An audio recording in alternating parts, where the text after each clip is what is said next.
भाव मैं वहीं महाराष्ट्र पे आ रहा हूँ।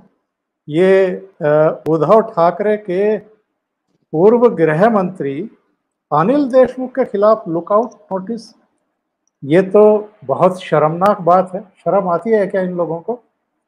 नहीं, शर्म की बात नहीं है इसमें। क्या है देखिए, अब इतना मजाक हो जाएगा। लुकआउट नोटिस इसका मतलब होता है जहां मिले वहां पकड़ लो और हाजिर और करो। विदेश विदेश ना भागने पाए। विदेश जाने की बात दूर है, विदेश वो भागेंगे नहीं, क्योंकि उनको मालूम है विदेश जाने के लिए निकलेंगे तो पकड़े जाएंगे। वो बात नहीं है। इनको तो विजय मल्ल्या बना दिया, नीरव मोदी बना दिया।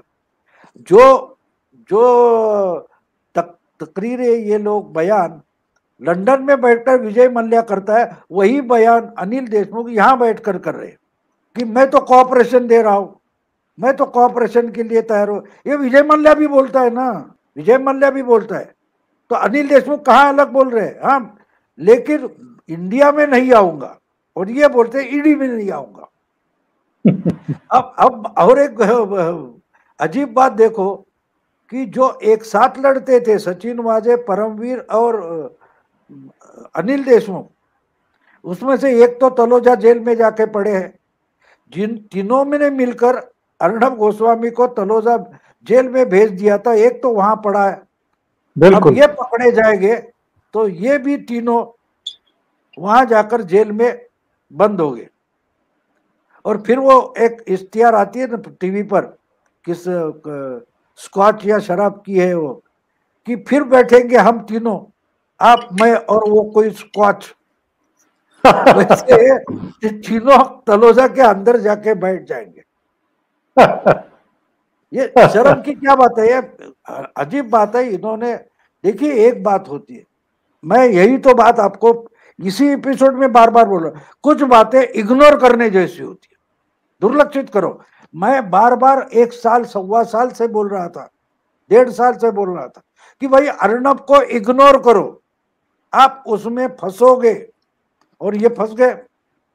तो राकेश टिक्केत भी वही करना चाहते, वो आपको, मोदी जी को, बीजेपी को कुछ शब्द में फंसाना चाहते। तो इसलिए उस पर जवाब ही ना दे, ये सबसे अच्छा जवाब होता है। क्योंकि आप बोलते बोलते कहीं फंस गए तो उनको तो वो चाहिए, तो इसलिए मोदी जी बोलते चलते रहो, कोई बात नहीं। तो आज हम अनिल देशमुख पर बोल रहे हैं, तो इसका कारण ये कि ये जवाब देने के लिए इतने उतावले थे, इसकी इंक्वायरी करूंगा, उसको बंद करूंगा बोलते थे। और आज क्या है? आज खुद यहां से वहां भाग रहे, छुपने की जगह ढूंढ रहे। तो ये हालत हो जाती है। और ये खुद तो फंसे हुए हैं ही भाव, कितने लोगों को फंसाएंगे? इनके जो सहायक थे पलांडे और शिंदे, वो तो गिरफ्तार हो चुके हैं।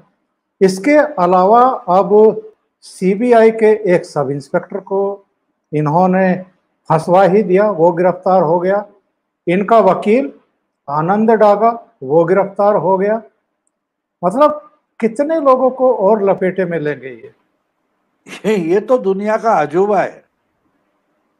यानी जो आपका क्लाइंट होता है उसको बचाने के लिए वकील खड़ा हो जाता है, और वकील बाहर रहता है और क्लाइंट अंदर रहता है। इधर उल्टा हो गया, वकील अंदर चला गया और क्लाइंट बाहर है। ये अजूबा है, शायद दुनिया में सबसे बड़ा अजूबा है कि जिनको बचाने के लिए वकील आया था वो वकील अंदर चला गया है, कस्टडी में है, और क्लाइंट भागा भागा फिर रहा है। तो बात वकील की भी नहीं है, बात ऐसी है कि इनको अगर कब्जे में ले लिया और ये बोलने लगे तो कितने बड़े बड़े लोग अंदर जाएंगे, ये बात सोचिए। और ये अकेले भी नहीं है। वो अभी अभी मैं देख रहा हूं न्यूज में, तो अनिल परब जो है, उनके भी कोई नजदीकी है खरमाटे करके, वो आज हाजिर हुए ईडी के सामने। शायद आज रात तक उनको अरेस्ट किया जाएगा। उसके बाद अनिल देशमुख की तरह अनिल परब भी गायब हो सकते हैं। जी जी देखेंगे जी। क्या होता है। क्योंकि एक बात होती है ओमकार जी हमेशा, कि उतावला होने की जरूरत नहीं होती। मैं एक बात यशवंतराव चौहान जी की बोलूंगा, जो महाराष्ट्र के पहले चीफ मिनिस्टर थे, शरद पवार जी के गुरु माने जाते हैं, शरद पवार उनके मानस पुत्र माने जाते हैं। तो पवार साहब एक बात उनसे नहीं सीखे। एक कार्यकर्ताओं का शिविर था, कैंप था, उसमें यशवंतराव बोले थे कि पॉलिटिक्स में अगर काम करना चाहते हो तो एक बात हमेशा ध्यान रखो कि क्या बोलना है ये मालूम नहीं तो चलता है, लेकिन क्या नहीं बोलना है इसकी जानकारी जरूर होनी चाहिए। तो ये ना तो पवार समझ रहे, ना तो अनिल देशमुख समझ रहे, और खुद की बदजुबानी में फंस गए। ये मामला कहां से शुरू हो गया वो भी आप समझ लो। परमवीर सिंह को ट्रांसफर किया था, वहां था, ठीक था, लेकिन उनको ट्रांसफर करने के बाद, कमिश्नर पद से हटाने के बाद इनका एक इंटरव्यू हो गया जो चैनल पर था, स्टेज पर भी था, वो लाइव दिखाया जा रहा था, लोकमत वगैरह, एबीपी और लोकमत।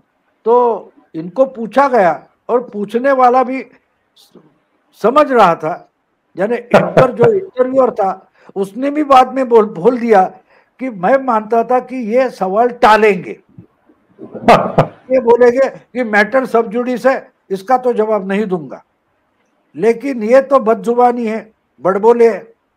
ये बोले हाँ हाँ नहीं नहीं, इनको पेनल्टी करके ही हटाया है। तो उस बात पर गुस्सा होकर परमवीर ने खत लिखा और कोर्ट चले गए। अगर वो बात वो नहीं बोलते तो शायद परमवीर खत ना लिखते, ना कोर्ट में जाते। इसलिए ये बात जरूरी होती है, हम बोलते हैं तो हमको ध्यान में रखना है कि क्या नहीं बोलना है, क्या बोलना है, इसकी ध्यान रखने की या तैयारी करने की जरूरत नहीं, लेकिन ये तैयारी करो कि क्या नहीं बोलना है, क्योंकि उसमें आप पकड़े जाओगे।